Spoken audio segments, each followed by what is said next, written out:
시간 함께 기도하며 9월 30일 화요일 말씀과 함께 열겠습니다. 사랑과 은혜의 주님, 오늘도 새벽을 깨우며 하나님 앞으로 나아갑니다. 오늘의 합당한 은혜 부어주시고 꼭 필요한 말씀으로 우리의 영과 혼과 육을 만족하게 하옵소서. 우리의 눈을 밝게 하셔서 살아 역사하시는 하나님을 바라보게 하여 주시고 우리의 귀를 열어주셔서 선한 목자이신 주님의 음성을 듣게 하시며 우리의 손과 발에 힘을 주사 성령의 인도하심에 열심으로 순종하게 하옵소서. 예수 그리스도의 이름으로 기도하옵나이다. 아멘. 오늘 우리에게 주시는 하나님의 말씀은 로마서 11장 25절에서 36절 말씀입니다. 주님, 감사합니다. 이 시간에는 33절에서 36절까지의 말씀만 봉독하겠습니다. 깊도다 하나님의 지혜와 지식의 풍성함이여 그의 판단은 헤아리지 못할 것이며 그의 길은 찾지 못할 것이로다. 누가 주의 마음을 알았느냐? 누가 그의 모사가 되었느냐? 누가 주께 먼저 드려서 갚으심을 받겠느냐? 이는 만물이 주에게서 나오고 주로 말미암고 주에게로 돌아감이라. 그에게 영광이 세세에 있을지어다. 아멘. 식물을 잘 기르시는 분들이 계십니다. 저는 식물 기르는 재주는 없어서요. 저희 집에서는 산세베리아도 말라 죽습니다. 여하튼 식물을 잘 돌보시는 분들은 매일같이 손을 뻗어서 흙을 고르고 화분에 물을 줍니다. 당장 꽃이 피지 않아도 열매가 맺히지 않아도 매일매일 관심을 가지고 돌봅니다. 이런 말이 있더라고요. 작물은 농부의 발걸음 소리를 들으며 자란다. 하지만 식물을 키우시는 분들 중에 정말 본인이 이 식물을 자라게 한다고 생각하시는 분들은 별로 안 계십니다. 나는 그저 매일 식물을 들여다보았을 뿐인데 때가 되면 잎이 나고 꽃이 피고 열매가 맺는다는 것이지요. 하나님의 뜻도 마찬가지입니다. 우리는 마치 내가 하나님의 일을 하고 내가 하나님의 뜻을 이루는 것 같지만 그래서 때로는 내 생각과 달리 너무 더딘 것 같은 하나님 나라의 역사에 실망하지만 성경은 모든 일에 하나님의 때가 있고 경륜이 있다고 이야기합니다. 본문 25절 말씀 함께 보겠습니다. 형제들아 너희가 스스로 지혜 있다 하면서 이 신비를 너희가 모르기를 내가 원하지 아니하노니 이 신비는 이방인의 충만한 수가 들어오기까지 이스라엘이 더러는 우둔하게 된 것이라. 아멘. 바울은 로마 교회 교우들에게 이 신비를 너희가 모르기를 원하지 아니한다고 선포합니다. 여기에서 신비는 인간이 다 알 수 없는 하나님의 신적 영역입니다. 하나님께서는 분명 이 땅에 있는 이들을 통하여서 일하시지만 그렇다고 해서 우리가 하나님의 뜻과 계획을 전부 다 이성적으로 이해할 수 있다는 이야기는 아닙니다. 그렇기 때문에 모든 하나님의 역사에는 결국 신비가 하나님만의 영역이 존재할 수밖에 없어요. 인간은 유한하고 하나님은 광대하시니 우주의 먼지 같은 존재인 우리가 어떻게 우주보다 넓으신 하나님에 대해서 다 알 수 있겠습니까? 만약 이 시간 이후로 자기가 하나님의 모든 뜻을 다 안다, 성경의 모든 비밀을 다 알고 있다고 말하는 사람을 만나신다면 필히 멀리 하시기 바랍니다.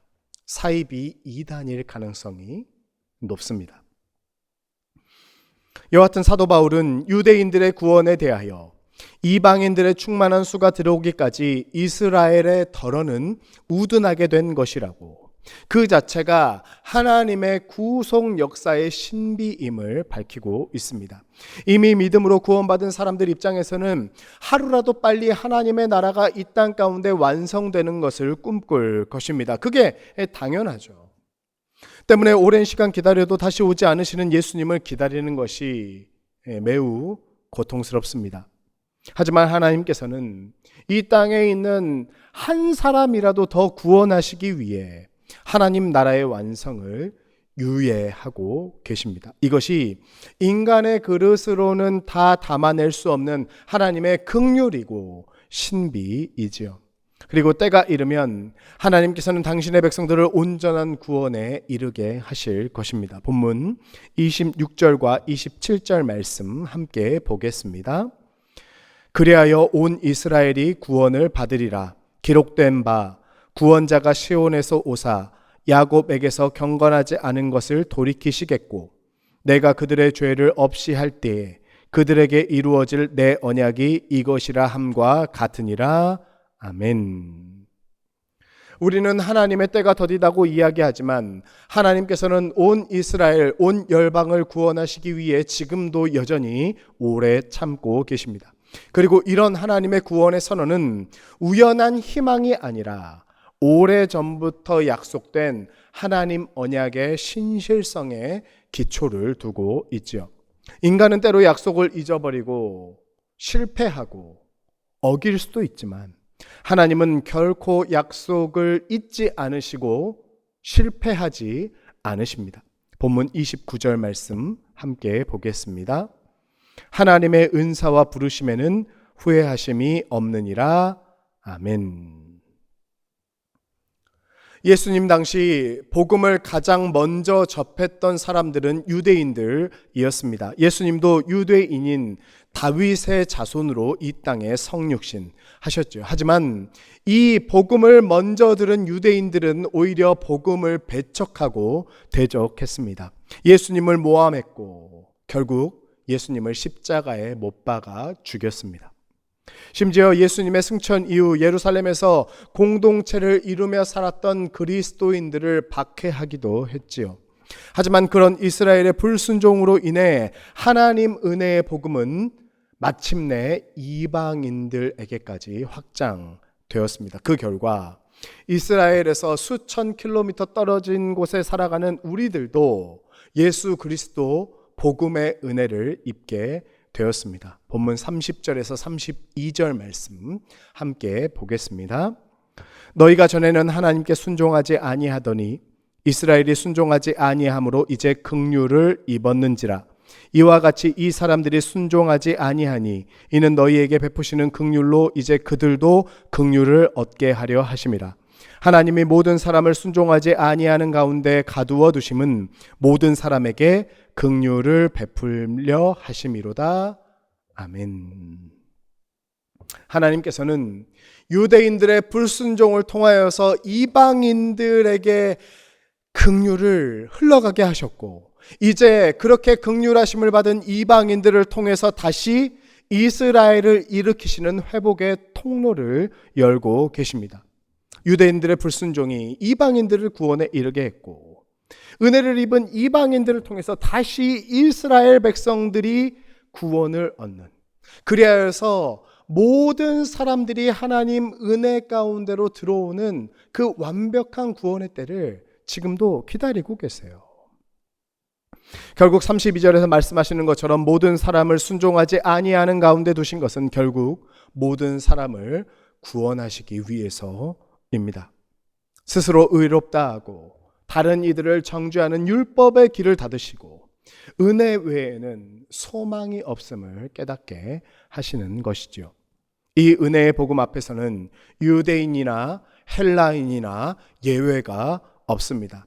아무 공로 없이 받은 선물이기에 그 누구도 스스로를 자랑할 수 없고요. 그 누구도 하나님 은혜에서 제외될 수 없습니다. 때문에 이 복음 위에 세워진 교회는 그 누구 위에도 군림할 수 없고 그 누구도 포기할 수 없습니다. 인간이 말로 표현할 수 없는 감동을 받았을 때 가장 먼저 나오는 반응은 뭘까요? 여러분, 감탄입니다. 마찬가지.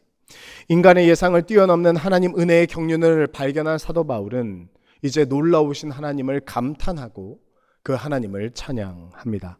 본문 33절에서 36절 말씀 함께 보겠습니다. 깊도다 하나님의 지혜와 지식의 풍성함이요 그의 판단은 헤아리지 못할 것이며 그의 길은 찾지 못할 것이로다. 누가 주의 마음을 알았느냐? 누가 그의 모사가 되었느냐? 누가 주께 먼저 드려서 갚으심을 받겠느냐? 이는 만물이 주에게서 나오고 주로 말미암고 주에게로 돌아감이라. 그에게 영광이 세세에 있을지어다. 아멘. 사도 바울의 고백처럼 여러분, 모든 만물은 주께로부터 나왔습니다. 그리고 결국 주에게로 돌아갈 것입니다. 알파오 오메가 되시는 이런 하나님의 존재가 바로 우리의 복음의 방향성, 우리의 인생의 방향성을 명확하게 알려주고 있습니다. 시작도 하나님이시고 과정도 하나님이시고 결론도 하나님이십니다. 하나님 앞에서 우리 인간이 보여야 할 반응은 절망이 아니라 원망이 아니라 오직 신뢰와 경외, 경탄과 영광뿐입니다. 사랑하는 성도 여러분, 그러므로 내 눈에 보기에 하나님의 뜻이 더디게 이루어진다고 해도 낙심하지 마시기 바랍니다. 누군가 내 기준에 미치지 못한다고 판단하고 정죄할 것도 없습니다. 여러분, 모든 과정이 하나님의 손 안에 있고요. 내가 판단하고 정죄하는 그 누군가도 하나님께서 사랑하시는 언약 안에 있는 자녀입니다. 불순종의 죄인에서 하나님의 자녀로 부르심을 받은 우리는 자랑이 아니라 감사로, 판단이 아니라 긍휼로 살아야 합니다. 바라기는 예수 그리스도 복음의 빛 앞에서 모든 영광 하나님께 돌리며 겸손히 받은 사랑을 흘려보낼 수 있는 우리 과천교회 모든 교우님들 다 되시기를 주님의 이름으로 축복합니다. 아멘. 기도하겠습니다. 사랑과 은혜의 주님, 오늘도 말씀 앞에서 우리의 조급함과 좁은 시야를 내려놓습니다. 우리가 다 헤아릴 수 없는 신비 가운데 역사하시는 하나님을 신뢰하게 하시고 더뎌 보이는 시간 속에서도 반드시 언약을 기억하시고 이루시는 주님의 손길을 경험하게 하옵소서. 우리의 삶의 시작도 하나님이시고 과정도 하나님이시고 결론도 하나님이신 줄 믿습니다. 하나님께서 보내셨으니 하나님의 뜻에 따라 사용하여 주시고 그 길 끝에서 완전하신 하나님과 참된 행복을 누리게 하옵소서. 오늘 하루의 삶도 지켜 보호하여 주시고 우리의 일상에 감사가 넘치게 하시며 만나는 모든 이들 사랑의 눈길로 바라보게 하옵소서. 복을 빕니다. 이제는 우리 주 예수 그리스도의 은혜와 하나님 아버지의 사랑과 성령님의 교통하심이 이 시간 하나님의 말씀 앞에 겸손히 머리 숙인 모든 주님의 백성들 머리 위에 이제로부터 영원까지 함께 하시옵기를 간절히 축원하옵나이다. 아멘.